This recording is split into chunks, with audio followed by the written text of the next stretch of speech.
Life after college. Yeah, okay. You want me to tell the truth? Listen, man. The only way what we just did gonna make perfect sense. Is we rolling? Green Light City, we back, baby. We sitting here with none other than Mr. 360. And when I say that, I'm talking da-da-da. I'm talking, you ever seen somebody do a 360 and they turn once and they damn near turning again as they dunk and they spin off and run back on defense quick for the steal again? Might be Mr. 720. Now, we just ran through what happened in JUCO, you know, and the regrets and the success. But now, even more importantly, we got to talk about life after college. Because one thing I know about life after college is kind of like Biggie, life after death. Now you're a grown man. It's time to get that cash. And from where we from, either you going to blow up with nines or blow up with rhymes. But it's either hustling or the streets, because basketball didn't kept you without a trade. What happened? Man, you know, reality happened. What happened in Arizona, sir? I heard you was in Arizona.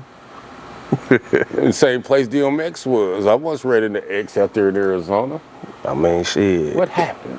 I was doing my thing, you know. I selling weed, you know what I'm saying, and got caught up. How you selling nickel bags and shit, huh? Nah. I can't say too much, but right. You know, I was heavy out there. And I did a lot of shit that I wish I wouldn't have did. I wish I would have got done with school and kind of focused on training and getting my body right and try to get overseas. And hopefully, you know, one day get in the league. But, you know, man, things get real, bro. You know, you got your buddies coming down on Dayton's, candy paint. You know, you get all these women looking good. And you know you can make a phone call and get 10, 20,000 in a week. And I'm like, man, I'm stuck between this basketball life and this life over here. I don't know if I want this, but New Mexico State kind of messed my head up when they put me on the bench. I'm like, I lost my love for this stuff, man. Like, my passion was focusing on going to New Mexico State, being the player I was supposed to be, and getting the hell out of there, go make me some money. But when all that happened, man, when they put me on the bench and I just wasn't confident no more. I lost my confidence, I lost my focus, and it was Mexicans out there who was giving me weed for $200. So then when I found out I can get some weed for $200 and get it to Indy for $1,000, and I made $10,000 in a week, this was done. Vámonos to mi cortos mucho rápido, por favor. This right here was done, bro. I was like, it flashes me to a story I heard about when Coach Nix ran up on you when you was at Arlington, and he found that you was hanging with the guys on the D's, and he felt like you was smoking a little bit, you wasn't as focused, and then it's followed you after college. What was the pull between staying laser Kobe Bryant focused and losing focus?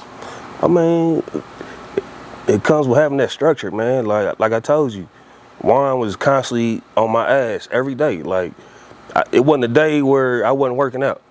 So when that was gone, like I was working out with you every day. Gerald, y'all went to school. Martin went to school. I was working out with Andre Owens every day.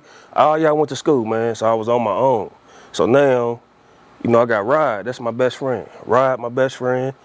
Sonny get money. That's my favorite cousin, my closest cousin. Shout out to Sonny. Him and Gerald, they both my closest cousins. Lil Tony, but then, you know, but Sonny was out there getting it. Lil Gerald, everybody's favorite. And then Rod was getting it, so I'm seeing all this, man, I'm like, man, listen, either you want to get some money or you go play basketball, and so let me ask you this. Things don't work out, then I'm stuck. From my viewpoint, as I was a little older than you, what I seen was you was like on your way to Duke, a prodigy in your own time. A lot of people got the same story you're saying, and they was not a prodigy.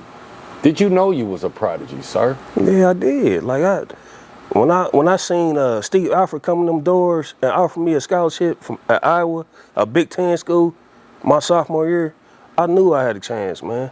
You know, people used to tell me, like, the hood people that went to Arlington with me from Post Road, I'm a Post Road. Man, Twan, you got a chance, man. Just stay focused, bro. I said, I am. I'm gonna make sure I make it, man. I'm gonna come back, get everybody, gonna have a ball. You know, everybody was really on my side. Everybody kept me, you know, when riding, was riding, Rick, Rod, Twan, and all them was riding in they drops. I wanted to go with them. I used to be on the porch waiting. They'd tell me no. I'm like, damn, I can't ride with y'all. When did they start telling you yes? They told me yes when I was doing what they was doing, when I was out there. So you started doing it before they blessed you in. You just picked up game and took it upon yourself. Yeah, I watched all of them, man. I watched how everybody moved. And, you know, I felt like, shit, I seen this game my whole life. I can get in this game and do the same thing, get me some money. And that's what I did. And I got messed up behind it. And I learned from it. I learned a lot. And, you know, I wouldn't tell anybody to get in the streets. If you got a chance to be great, you be great. The streets is a trick. It'll make you believe it's something you love or you want to get to this high level. You want these cars, these women. But all this stuff is fake, man. I seen that over the years. It's all fake. Like when that money's gone, the women's gone, and the love is gone, people betray you. Even when you get the money, you start coming across people that really don't give a fuck about you. They don't love you. They just around because you got the paper, and when the paper gone, they talking about you. That's all it is. Absolutely. And last time I checked, they got a Federal Bureau of Investigation. They got so many employees that never sleep 24 hours on a shift to get your ass. Correct. To get your ass. Like you didn't make that sting, but now you off to doing something else. They ain't forgot about that. They watching. And then nowadays everybody's telling. But before we get into the street shit, what I want to know is the thing about hooping is it's changed. A lot of people talk about this era versus that era. What you think changed in basketball since when you started versus where it's at now? Bro, I'm gonna tell you, we had to guard guards like you, 6'7", 200 pounds, coming at you full speed, stutter step cross, playing efficient though, like off the flow of the offense. Like you didn't come down and shoot 33s. If you missed, you came down, shot another 3. No, you move that ball, you may get a rebound, get a putback, a pull up, a couple free throws and get going. They don't do that today, man. Like when I was coming out of high school, you know, you got people like Carmelo Anthony that you got to beat to get out the league. You got guards like Dwayne Wade that will post you up. You got guards like Baron Davis that'll post you up. Today, you got point guards that can't even run point. They just come and just easily rattle. Look at New York Knicks. You know, for a prime example, I say Tyrese Halliburton, he's a good point guard, but if Brunson would have been a playmaker more for the New York Knicks, I think they could have beat the Pacers. Yeah. And the fact that he didn't get everybody involved and then get his, that's the way the NBA is played today, and I just don't like it. Yeah, I think it's a part of, first of all, they coaching. When you only playing 7 players, coach probably telling him go on and make sure you go for that 30. I think just like when Mike was playing, he used to go for that 35 a game, but then when Doug Collins left and Phil said, "It's now we gonna run this structured system where everybody touching the ball." But you know what it is? Trained players against players that love to play basketball. Jordan and them grew up playing basketball. They played outside in the parks. They got good in their backyards and stuff. That's where the creativity come from. These players today is stuck on these cone drills. So when they get in the game, they just doing strictly cone drills. And when the fourth quarter come, why you see they let leads go, man? Like if you up 20, give it to the star player and let him create and make plays for their team. They can't do it because they just jack up threes. They play any kind of way. Like there's no efficiency in the NBA no more. Absolutely. With that being said, what I got from what you said right there and what you're saying now is the same thing that Bill Russell might have said about Kareem, that Kareem might have said about Shaq? Is it really a bad thing that the game evolves, or is it just a part of evolution? Man, I don't like it. They said it evolved because of scoring. They didn't want the fans to be bored with, the half-court offense. They wanted to get points on the board. But I think it's hurting the game, man. I just think it's causing people not to watch because, if you turn the TV on, you got people just coming down shooting three after three, miss after miss, and it's taking the fun away from the game. It's taking the creativity away from the game. Like us as kids, when we was kids, we looked up, we wanted to be Michael Jordan. We wanted to be Muhammad Ali. We wanted to be Tyson. We wanted to be Joe Montana, Barry Sanders, Deion Sanders. Who do these kids want to be today? Halle Berry. Cut the deck. They stole the rainbow. With that being said, 42 Doug. With that being said, how you feel about these women in the street these days? I mean, we grew up before Bill started popping the pills and drinks. We had Claire Huxtables and respectable women, even women like your mother, shout out to Pig, to look up to.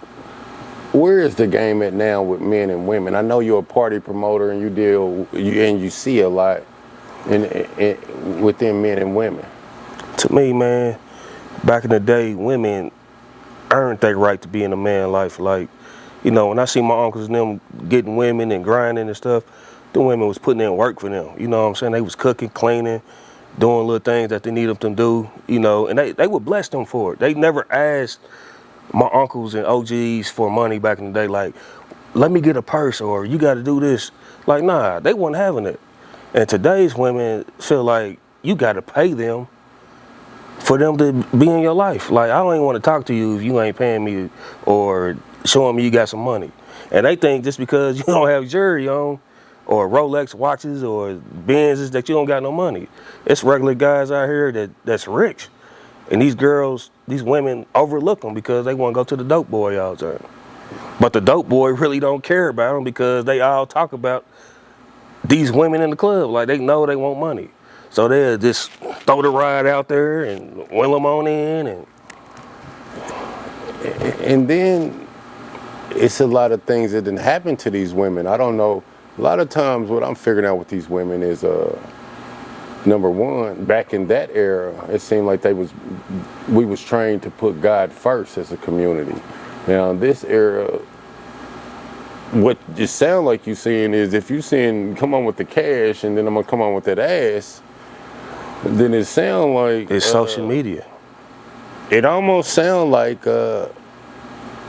legal prostitution. You dropping that ass for that stash.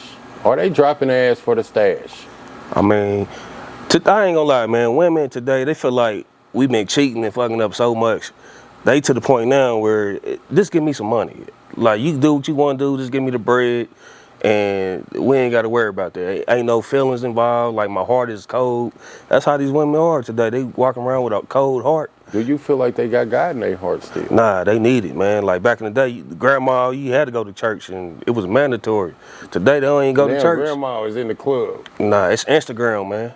It's Instagram. Is that what it is? Instagram, they want to outdo their girlfriends and then show them that Social media. this dude took me out the country. I done got these many purses.